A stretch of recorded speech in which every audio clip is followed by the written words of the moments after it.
할렐루야.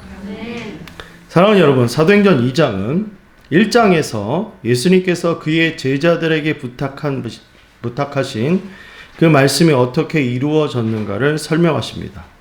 예루살렘을 떠나지 말고 내게서 들은 바 아버지께서 약속하신 것을 기다리라. 너희는 몇 날이 못되어 성령으로 세례를 받으리라 하는 이 말씀. 이 예수님의 명령은 그가 승천하시기 직전에 사도들과 120명의 제자들에게 명령하신 것이죠. 이 명령에 따라서 사도들과 제자들의 그룹은 정말 예루살렘에 모여서 성령 받기를 간절히 구했습니다. 그리고 약속하신 성령은 오순절에 임하셨습니다. 하늘로부터 급하고 강한 바람 같은 소리가 있어서 온 집에 가득하여서 불의 혀처럼 갈라지는 것들이 그들에게 보여 각 사람 위에 임하셨습니다. 그리고 다 성령의 충만을 받아 성령에게 말하게 하심을 따라서 다른 언어들로 말하기를 시작했던 것입니다.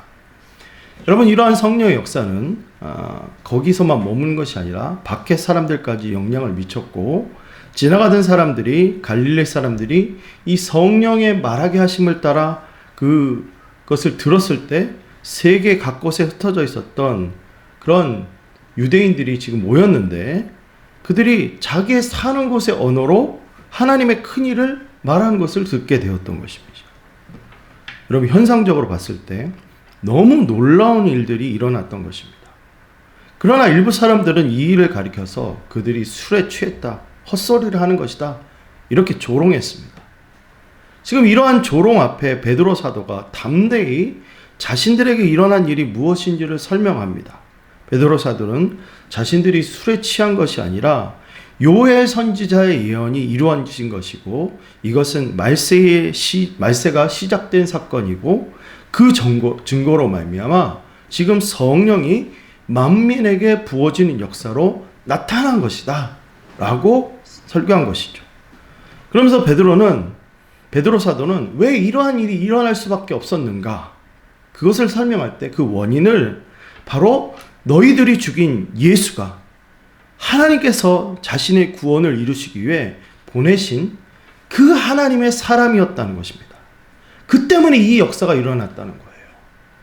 당신들은 그를 죽였지만 하나님이 그를 사망의 고통에서 살리셨고 부활시켜줬다는 것입니다.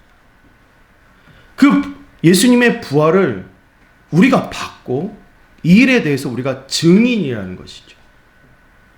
거기다 더 놀라운 것은 그가 부활하셨을 뿐만 아니라 우리에게 지금 성령을 주시기 위해서 하늘 보좌 우편에 올라가시어 지금 계신다는 거예요.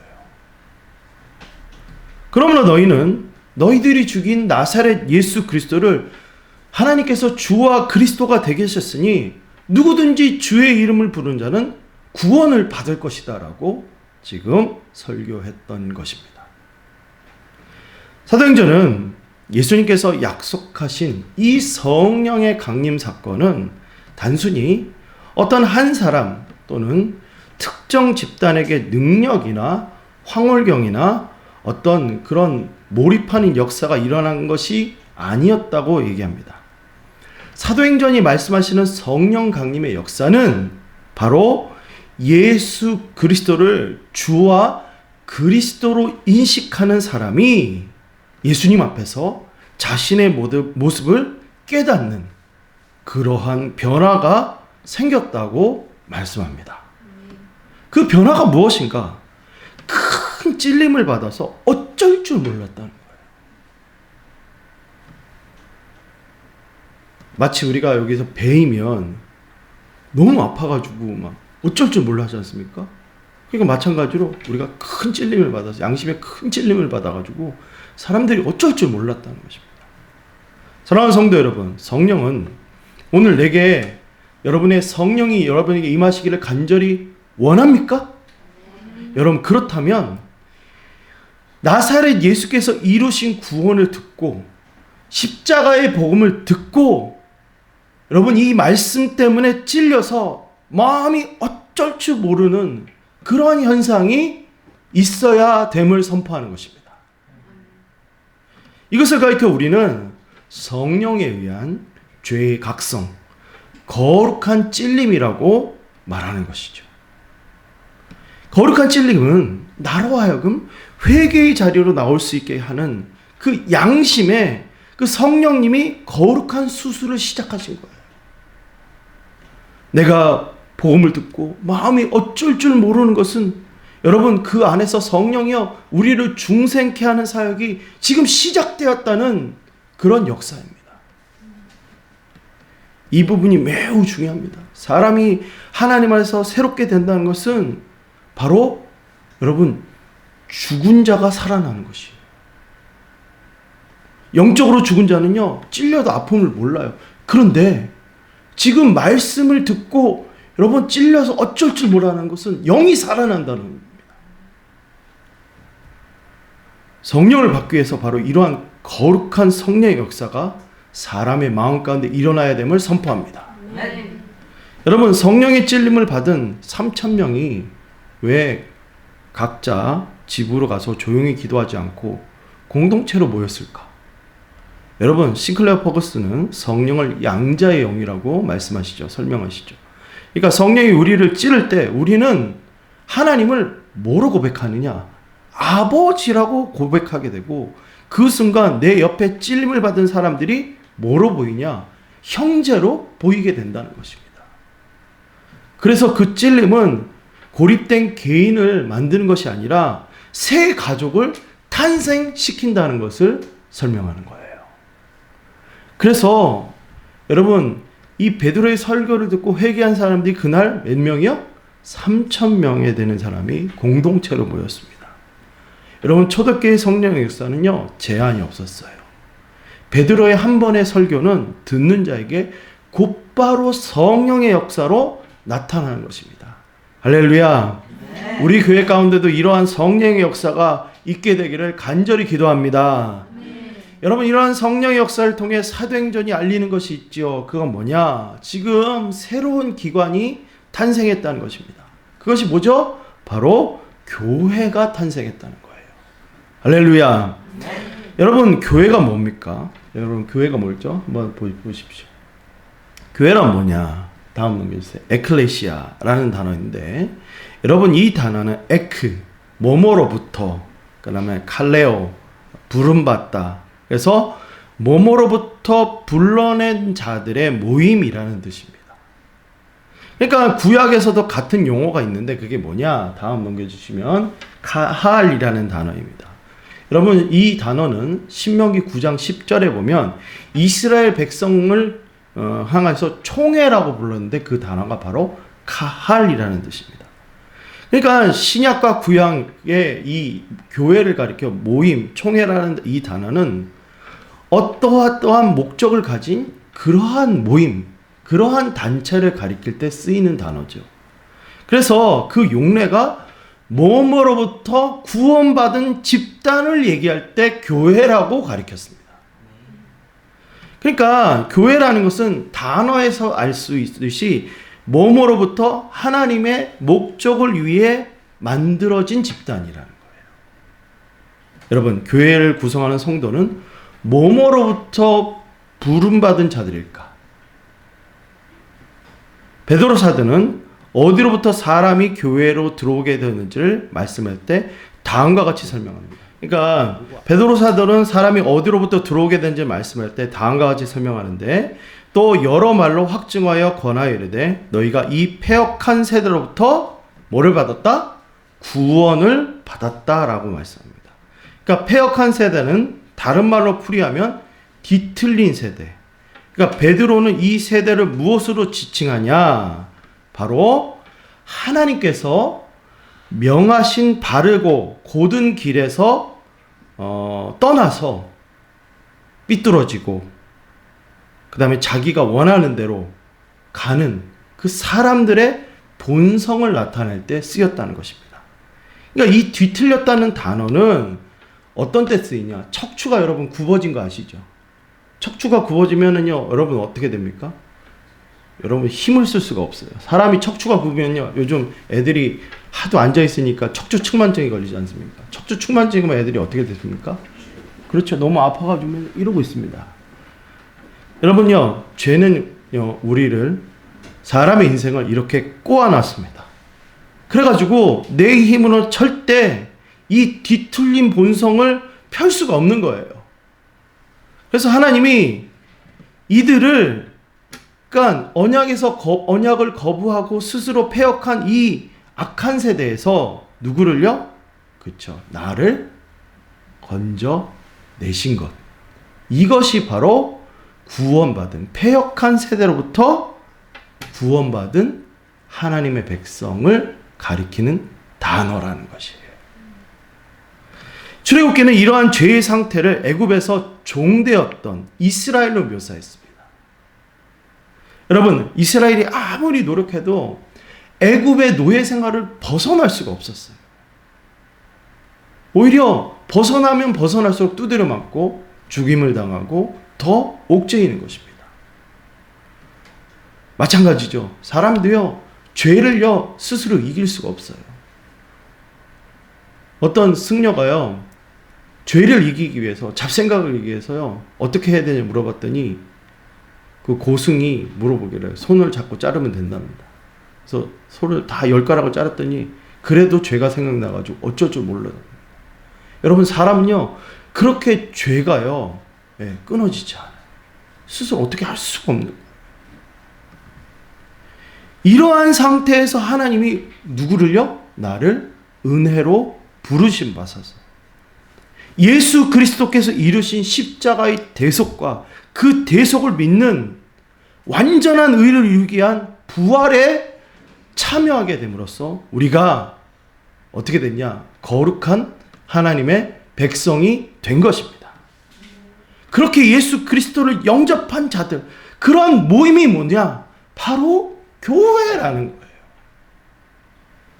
이러한 모임은 다음과 같은 특징을 가지게 됩니다.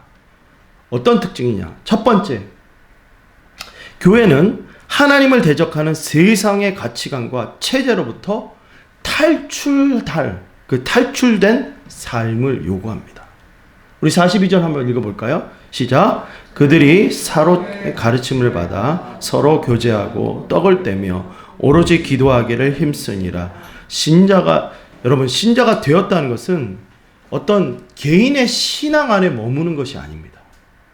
그러니까 구약의 구원의 개념도, 신약의 구원의 개념도, 구원이요, 개인적이면서 집단적이었어요. 이게 무슨 말 하는 거냐?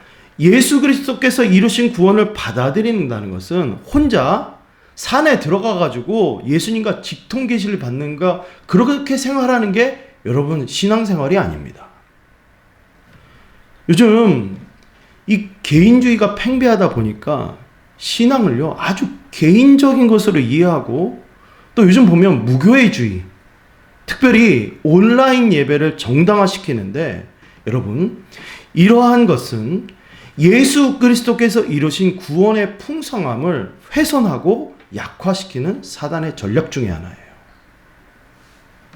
사람이 예수 그리스도의 구원을 받아들여서 신자가 되었다는 것은 그리스도의 공동체 안으로 들어간다는 의미를 기반하는 것을 꼭 잊지 마셔야 돼요.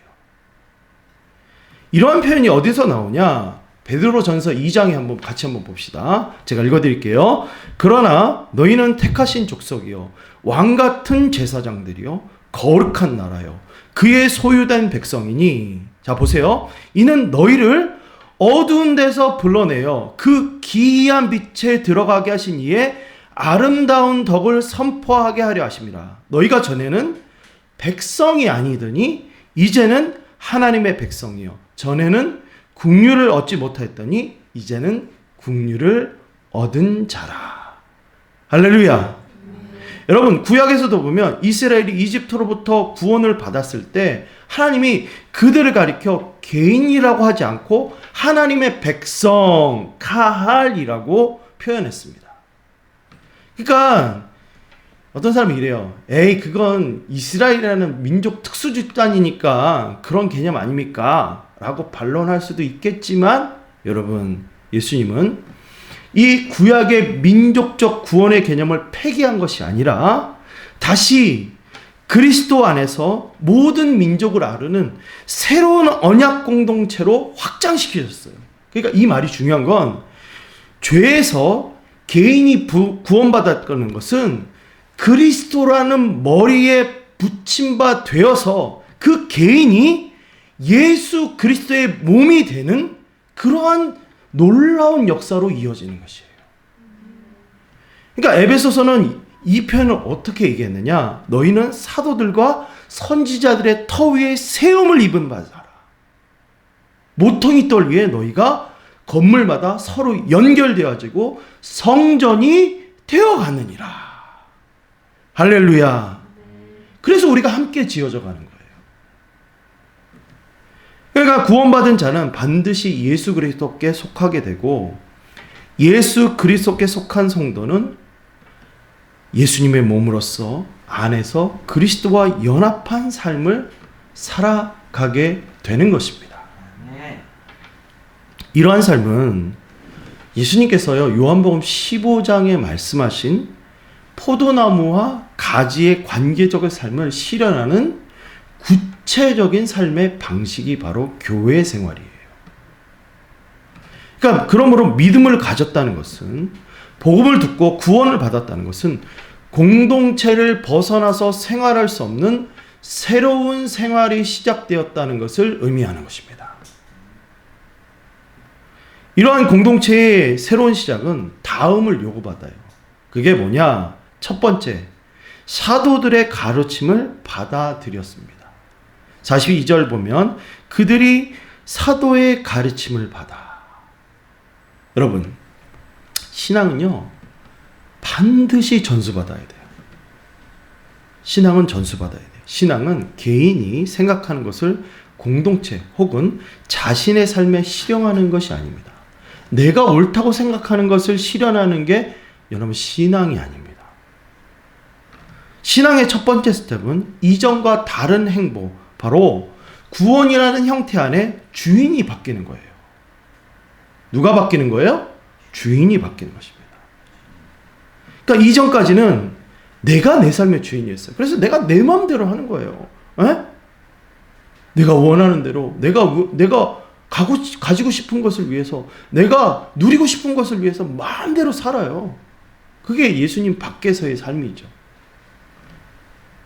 근데요, 그러한 삶은요, 하나님의 심판과 저주와 분노를 피해갈 방법이 없습니다. 하나님이 이러한 사람들을 구원하실 때 이스라엘을 구원하시고 하나님의 백성을 선언하시고 첫 번째로 요구하신 것이 뭐냐? 하나님의 율법을 지킬 것을 요구하셨어요. 여러분, 구약의 율법의 개념은 자신이 하나님의 백성이라는 기준과 같은 것이었습니다. 그래서 내 삶이 이전과 다른 삶이 되었다는 것의 기준이 뭐냐? 말씀을 따르는 삶이었어요. 율법을 지키는 삶이었습니다. 그래서 내가 섬기던 우상에서 하나님을 어떻게 섬겨야 되나? 하나님을 바로 섬기고 내 이웃을 탐하지 않고 음란을 버리고 거짓을 버리고 부모를 공경하기 위해서는 반드시 하나님의 말씀하신 것을 따라야 했습니다. 우리가 착각하는 것이 있는데, 흔히 뭐 이런 찬양 있지 않습니까? 나는 자유해, 주 안에서 나 뛰놀리, 이래가지고 내가 자유케 됐다는 것을 여러분, 내가 마음대로 해도 된다는 것으로 착각할 때가 있어요. 그러나 이 말씀은 우리가 죄에서 자유케 되었다는 말씀인데, 그것을 우리가 오해하면 안 됩니다. 새로운 법, 예수 그리스도가 주가 되는 삶, 그러한 삶을 살기 위해서는 여러분, 신약과 구약이 요구하시는 하나님의 뜻을 날마다 우리는 진지하게 묵상하고, 말씀이 나에게 무엇을 요구하는가를 우리는 깊게 생각하는 것이 진짜 신앙생활의 첫걸음입니다. 신앙생활이란 이 말씀을 묵상이 없다면 여러분, 세상 사람들과 다른 게 없어요. 내 안에 여전히 끌어오는 그 죄의 본성을 어떻게 잠재울 것이고, 예수님께서 부탁하신 증인의 삶, 제자의 삶을 사는 것이 어떤 삶인지 실현하기 위해서는 반드시 성도는 사도들의 가르침에 복종하고 따라야 했다는 것을 기억하시기 바랍니다. 말씀에 대한 복종은 진실로 내 안에서 자유함을 허락하십니다.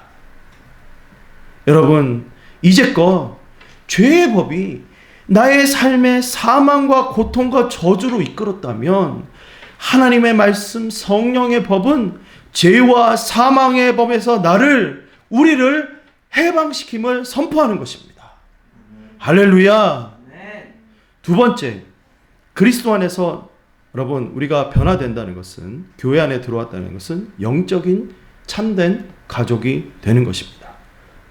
여러분, 서로 교제하고 떡을 떼며, 이 말은 교회는 가족을 대하는 근본적인 원리와 사랑의 출처가 바뀌게 됨을 선포하죠.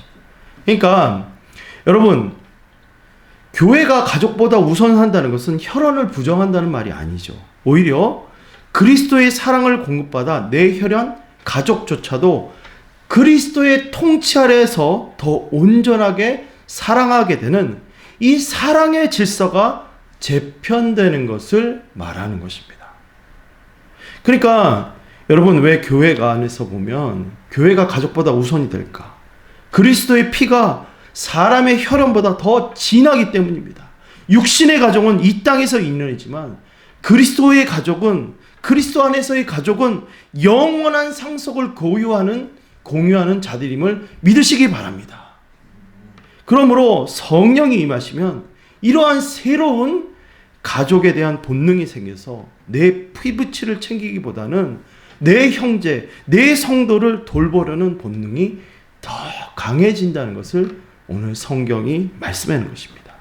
그래서요, 사도행전에서 지금 어떤 현상이 일어나냐? 성도들이요, 자신의 재산을 팔아서 그것을 나누는 것을 아까워하지 않았다는 거예요. 진짜 가족을 위해서 돈을 썼다는 거예요. 여러분, 성령의 역사는 단순히 한 사람의 구원으로 끝나는 것이 아니라 훨씬 더 확장되는데, 그것은 사람과 그리스도를 연합시켜서 그리스도 안에서 가족적인 사귐으로 우리를 이끄는 것이 바로 교회입니다. 사도행전은 이러한 그리스도 안에서 연합을 가리켜 자발적으로 자신의 소유를 나누고 그 나눔을 기뻐했다는 것이에요. 어떤 외부적인 강요나 어떤 법적인 의무가 아니라 성령의 임하심으로 말미암아 그러한 어떤 나눔들이 자발적으로 일어났다는 것이에요. 성경은요, 그런 현원을 넘어서 예수 그리스도로 말미암은 그 공동체, 바로 그것을 하나님을 아버지라 부르는 가족이 됨을, 영적인 가족이 됨을 선언하는 것입니다. 여러분, 이게 정말로 중요한 원리인데요, 공산주의와는 다른 원리입니다. 여러분, 요즘 우리 사회주의, 요즘 공산주의 때문에 아주 골머리 썩지 않습니까?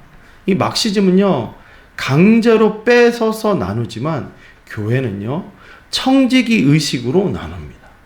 그래서 내 사유재산을 인정하되 그 소유권이 주인이 내가 아니라 하나님을 고백함으로 자발적으로 나누고 사랑하고 주님께서 주신 것을 기뻐하고 나누는 것이 교회를 가르는 정말 결정적인 차이입니다. 그래서 우리 교회도 보면, 여러분, 왜 돌아가면서 식사 준비를 하겠어요?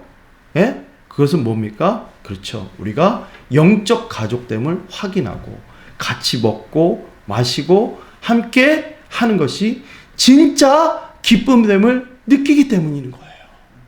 할렐루야. 여러분, 근데 사탄은 자꾸 나눠요. 사탄의 역사가 교회 안에 일어나면 너도 나누고 나도 나누고 결혼한 남녀도 나누고 아이도 어른 세대도요 자꾸 나눠요.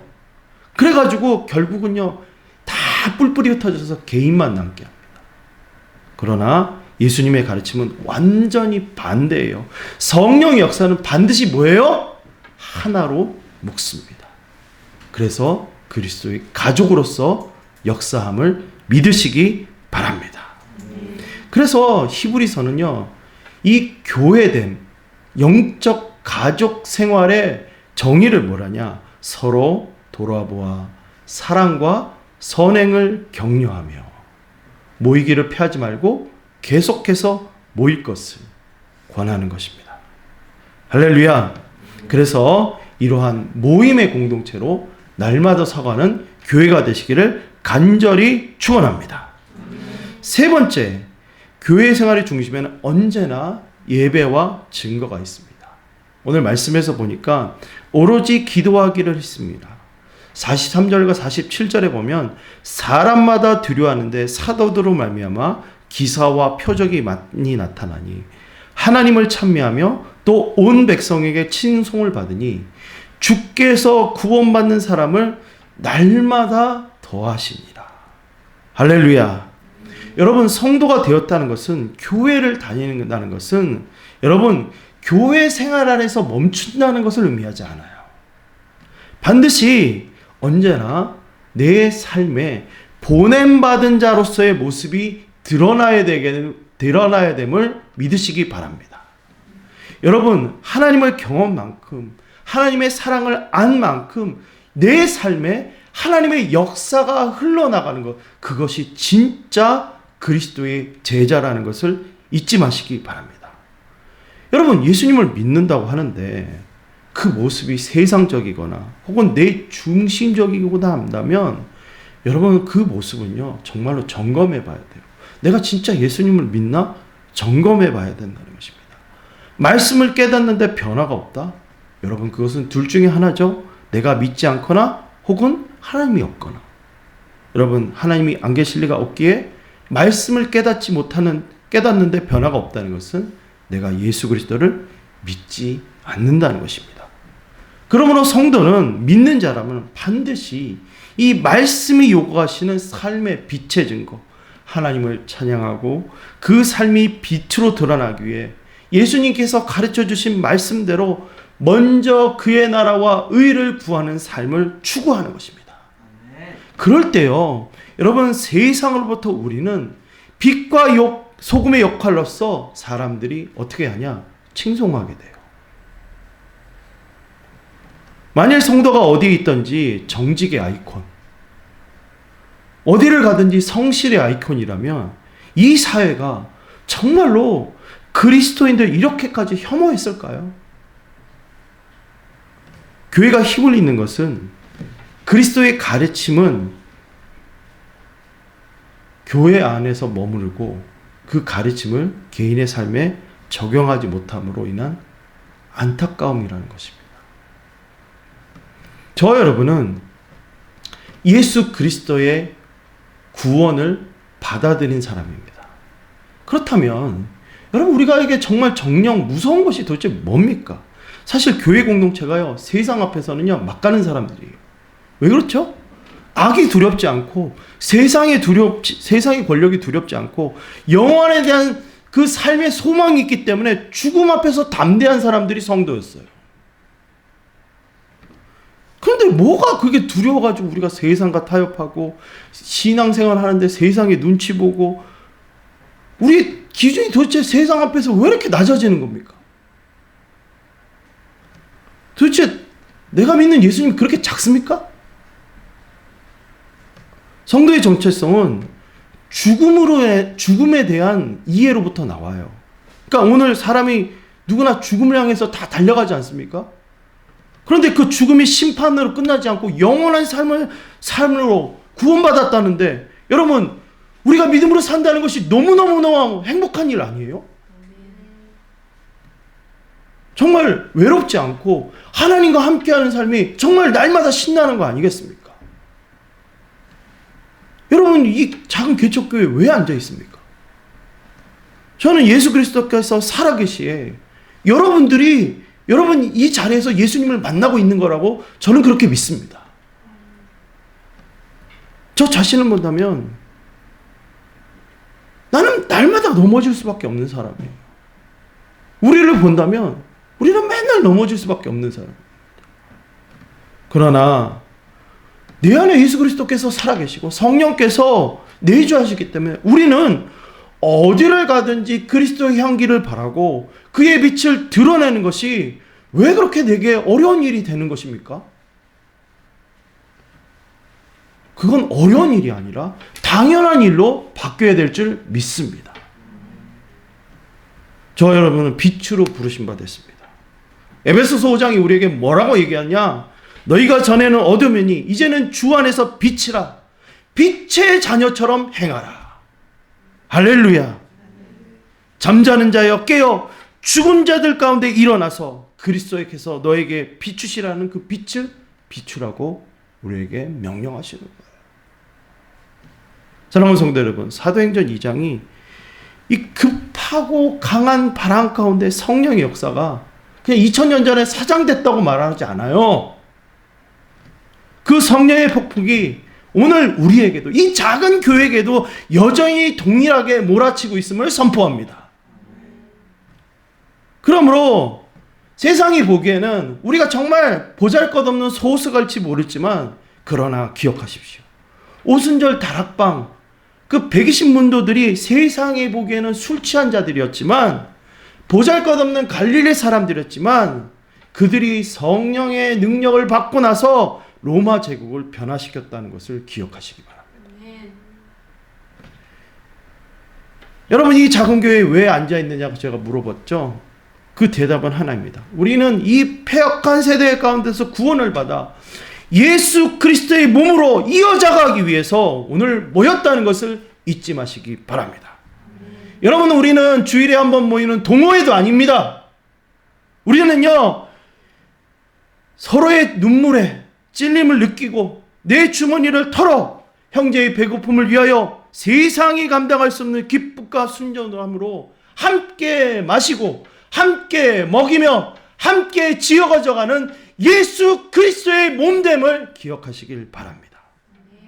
그러므로 우리가 여기서 멈춰지지 말고 오늘 교회의 중요한 부분, 바로 세상을 향하여, 삶의 터전을 향하여서 교회로서 일어서시기를 간절히 축원합니다. 내가 있는 것이 선교지요, 내가 영향력을 미치는 것이 바로 예수 그리스도가 높임을 받아야 될 것이라는 것을 잊지 마시기 바랍니다. 여러분, 우리에게 저도 이런 말이 들려야 되지 않겠습니까? 저 사람들이 도대체 누구길래 죽음을 두려워하지 않고 돈 앞에서도 비굴하지 않은가? 이런 말을 좀 우리가 좀 들어야 되지 않겠습니까? 여러분, 성경은 우리에게 잠자는 자여 깨어 일어나라고 얘기합니다. 깨어 일어나라. 그리스도께서 우리에게 빛을 비추십니다. 그 빛이 우리 안에서 사장된다면 여러분, 예수님은 우리를 부르신 것에서 끝나는 것입니다. 예수님 우리를 뭐 하기 위해서? 증인으로.